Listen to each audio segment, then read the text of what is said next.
Hello అండి, welcome to Sivasri channel. నేను శివ. ఈరోజు మీకు బెంగళూరులో టాప్ టూరిస్ట్ ప్లేసుల్లో ఒకటైన ఇషా ఫౌండేషన్ గురించి చూపిద్దామని అనుకుంటున్నాను మన ఛానల్ ద్వారా. చూడండి, మేము 12:30 1 గంట మధ్యలో ఇషా ఫౌండేషన్కి బయలుదేరాం ఇంటి దగ్గర.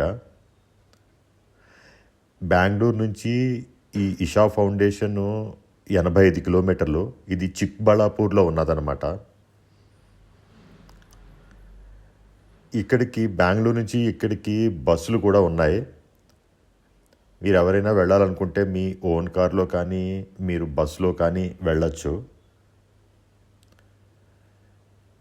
చూడండి, మేము వెళ్తున్నాం. దారిలో మాల్ ఆఫ్ ఏషియా కూడా కనబడింది మాకు.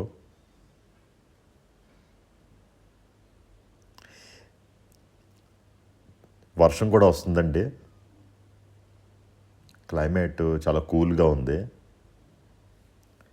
మేమైతే 40 కిలోమీటర్స్ వరకు ఎక్కడ ఆగలేదు.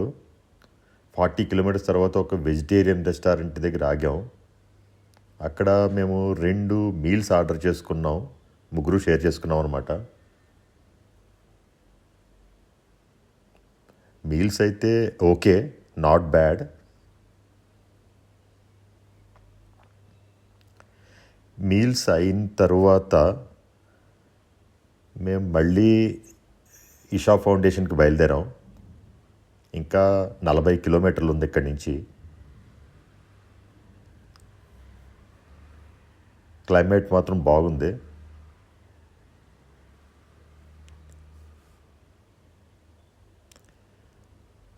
ఇంకొక 40 కిలోమీటర్లు ఉందన్నమాట.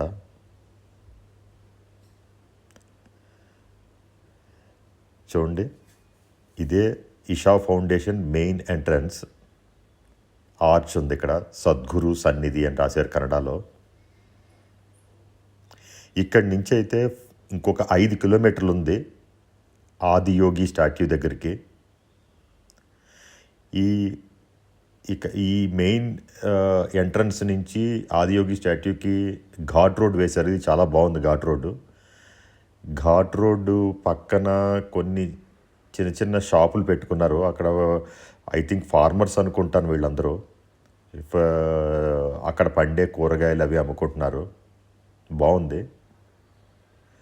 ఈ ఇషా ఫౌండేషన్ని ఈ సద్గురు జగ్గి వాసుదేవ్ గారు స్థాపించారు. ఇదైతే నాకు చాలా ఇష్టము. చూడండి, మేము కార్ పార్క్ చేసాం అక్కడ పార్కింగ్లో. ఈరోజైతే క్రౌడ్ చాలా ఎక్కువ ఉంది. 5,000 కార్లు పైగానే ఉన్నాయి ఇక్కడ. మల్టిపుల్ కార్ పార్కింగ్స్ ఉన్నాయి ఇక్కడ.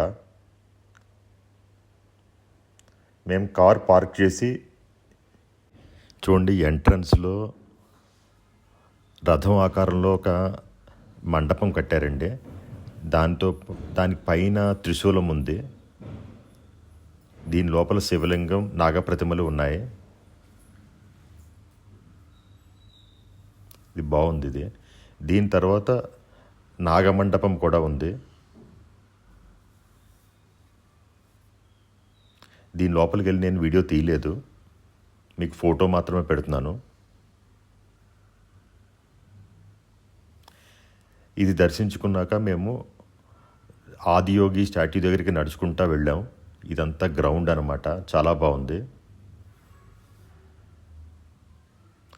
చుట్టూ కొండలు, మధ్యలో ఈ ఆదియోగి స్టాట్యూ. వర్షం కూడా వస్తుందండి. క్లైమేట్ చాలా బాగుంది, చల్లగా.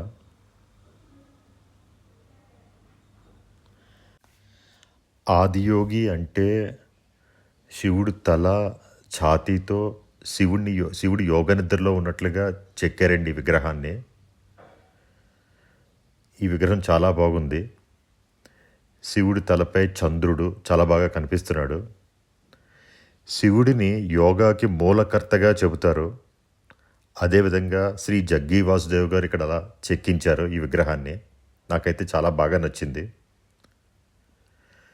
చుట్టూ కొండలు, మధ్యలో యోగ నిద్రలో ఉన్న శివుడు. ఈ అట్మాస్ఫియర్ అయితే నాకు చాలా బాగా నచ్చింది. మహాశివరాత్రికి ఈ గ్రౌండ్స్లో ప్రోగ్రామ్స్ జరుగుతాయి.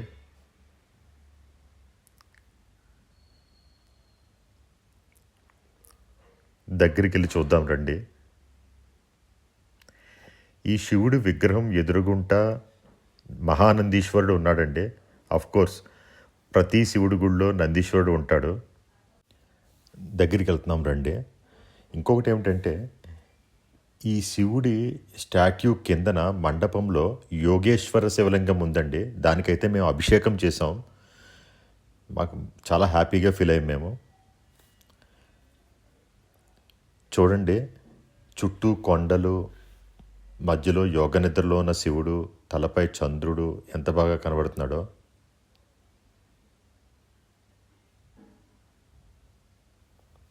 ఈ గ్రౌండ్స్లో మహాశివరాత్రికి ప్రోగ్రామ్స్ జరుగుతూ ఉంటాయండి.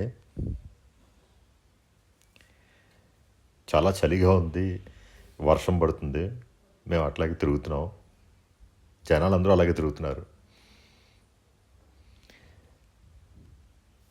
ఇక్కడ ఇంకొక ప్రత్యేకత ఉందండి. ప్రతిరోజు రాత్రి 7 గంటలకి లేజర్ షో జరుగుతుందండి. అదైతే చాలా బాగుంటుంది. మేమైతే మంచి అనుభూతి పొందాం ఆ లేజర్ షోలో. అది వీడియోలో చూడడం కంటే మీరు ఇక్కడ విజిట్ చేసి చూస్తేనే మంచి అనుభూతి పొందుతారు. మీరు కూడా ఎప్పుడైనా వీలుంటే విజిట్ చేయండి. మేము మాత్రం చాలా మంచి అనుభూతి పొందాం. ఈ గుడి ప్రతిరోజు పొద్దున్న 6 గంటల నుంచి సాయంకాలం 8 గంటల వరకు ఉంటుంది. ఈ లేజర్ షోలో శివుడిని సైన్స్తో విలీనం చేసి యోగా, భక్తి, జీవిత సత్యం గురించి తెలుసుకుంటాం.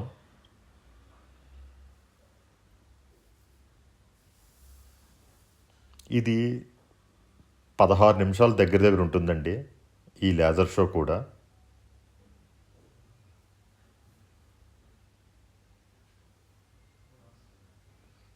చూడండి, ఇదే లేజర్ షో. నేను మొత్తం చూపించట్లేదు, మీకు కొంచెం చూపిస్తున్నాను. ఇదైతే మీరు చాలా మంచి అనుభూతి. ఇదండి మా ఎక్స్పీరియన్స్ ఇషా ఫౌండేషన్లో. ఓం నమః శివాయ. Please like, share and subscribe.